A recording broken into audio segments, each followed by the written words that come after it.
Shalom Bapak Ibu Saudara, hukuman mati merupakan hukuman yang telah menjadi kebijakan di beberapa negara, termasuk Indonesia. Hukuman mati dijatuhkan pengadilan sebagai hukuman terberat dan hanya berlaku pada pelanggaran-pelanggaran yang sangat fatal, seperti terorisme, pembunuhan berencana, dan perdagangan obat-obat terlarang. Beberapa negara yang telah banyak mengeksekusi hukuman ini diantaranya adalah Tiongkok, Irak, Iran, Arab Saudi, Amerika Serikat, dan masih banyak lagi.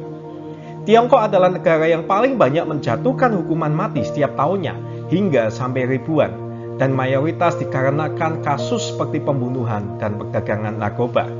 Di Indonesia sendiri, telah 18 orang dihukum mati pada zaman Bapak Jokowi. Lalu bagaimana hukuman mati menurut iman Kristen? Beberapa orang mengatakan bahwa hidup adalah pemberian Tuhan dan hanya Tuhan yang berhak mengambilnya. Manusia tidak boleh menuntut pembalasan dan hanya Tuhan yang berhak menghukum seseorang. Argumentasi semacam itu yang sering digunakan oleh mereka yang menolak hukuman mati. Dan sekarang kita akan melihat bagaimana seharusnya orang Kristen memandang hukuman mati dan bagaimana hukuman mati menurut iman Kristen. Kalau kita melihat kembali kepada kisah-kisah dalam Perjanjian Lama, kita akan mengetahui banyak sekali perbuatan-perbuatan yang akan dijatuhkan hukuman mati. Di antaranya adalah penculikan di dalam Keluaran 21 ayat 16, hubungan seks dengan binatang, Keluaran 22 ayat 19, perzinahan di dalam Imamat 20 ayat 10, homoseksualitas di dalam Imamat 20 ayat 13, nabi palsu di dalam Ulangan 13 ayat 5, dan pelacuran juga pemerkosaan dalam Ulangan 22 ayat 4. Nah Bapak Ibu Saudara, mungkin kita berpikir bahwa mungkin saja Perjanjian Baru memiliki peraturan yang baru, yaitu menolak hukuman mati. Biasanya mereka yang berpikir demikian menggunakan kisah yang ada di dalam Yohanes 8 ayat 7 sebagai argumentasinya.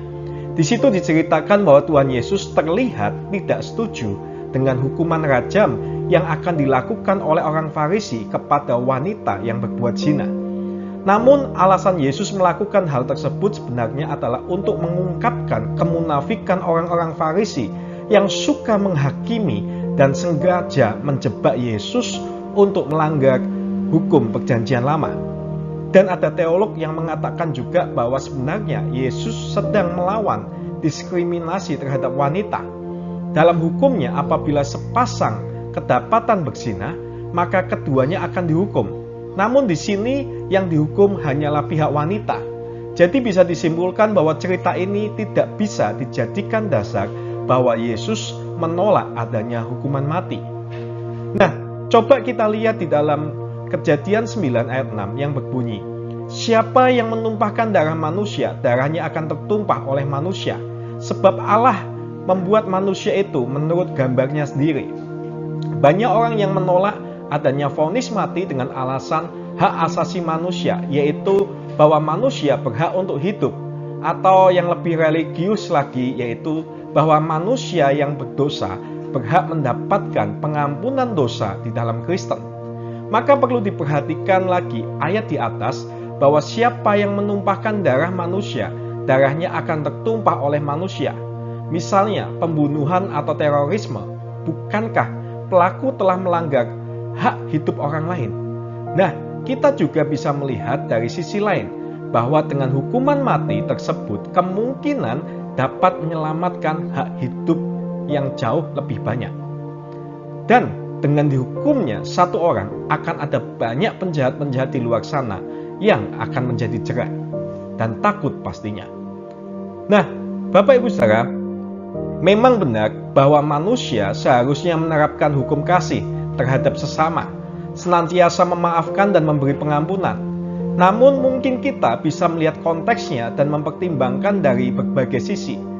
Disinggung sebelumnya bahwa salah satu alasan mengapa beberapa orang kontra terhadap hukuman mati itu dikarenakan oleh pemikiran dari sisi religius bahwa kematian adalah takdir Tuhan. Manusia tidak berhak mengubahnya. Memang benar demikian, namun tentu saja sejak awal masyarakat sudah mengetahui semua kebijakan-kebijakan pemerintah, bukan? Misalnya, pemerintah mengeluarkan aturan bahwa perdagangan narkoba adalah pelanggaran berat dan akan dijatuhi hukuman mati bagi yang melanggar. Tentu saja, peraturan itu sudah diketahui oleh pelaku, bukan? Hanya saja mungkin pelaku tersebut meremehkan aturan yang ditetapkan pemerintah dan masih mencoba peruntungan untuk melanggar dengan berdagang narkoba. Nah, di sini tentu kita bisa menilai bahwa yang salah adalah pelakunya. Karena apabila mereka memilih melanggar, maka hukuman mati adalah konsekuensinya. Itu sama artinya bahwa mereka yang menentukan takdir atau nasib mereka sendiri. Dan coba kita lihat dari sisi para korban, Bapak Ibu. Misalnya dalam hal perdagangan narkoba. Perdagangan narkoba bukanlah kejahatan yang remeh-temeh dengan akibat yang berdampak kecil. Melainkan sebaliknya, narkoba bisa sangat mempengaruhi kehidupan orang yang mengonsumsinya. Tidak hanya secara fisik, melainkan juga secara psikologis. Biasanya para pelaku menggunakan kelemahan target dalam membujuknya untuk menggunakan narkoba. Bisa jadi karena target masih remaja dan kurang pengetahuan. Atau bisa juga karena target yang sedang depresi. Padahal kita tahu mengonsumsi narkoba tidak akan menyelesaikan masalah. Malah sebaliknya akan menimbulkan masalah baru.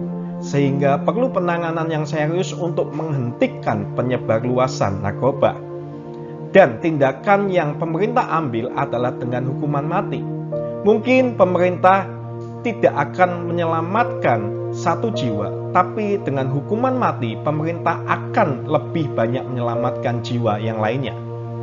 Nah, yang terakhir, bisa kita lihat di dalam Roma 15 ayat 1-7. Di situ Rasul Paulus mengatakan bahwa Allah telah memberi pemerintah otoritas untuk memberikan kebijakan dan tidak ada pemerintahan yang tidak berasal dari Allah.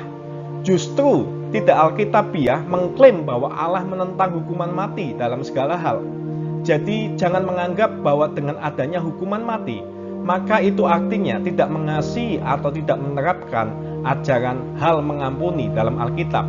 Sekali lagi, lihat konteksnya yang menyangkut masyarakat banyak, dan pemerintah juga tidak mengambil keuntungan dari vonis tersebut. Pemerintah hanya ingin menciptakan negara yang damai sejahtera dan aman untuk ditinggali. Nah, semoga dari apa yang saya sampaikan ini mengenai hukuman mati menurut iman Kristen, setiap orang boleh memiliki mungkin pendapatnya sendiri, tetapi setidaknya saya bisa memberikan sedikit wawasan dan perspektif yang berbeda. Terima kasih, Tuhan Yesus memberkati.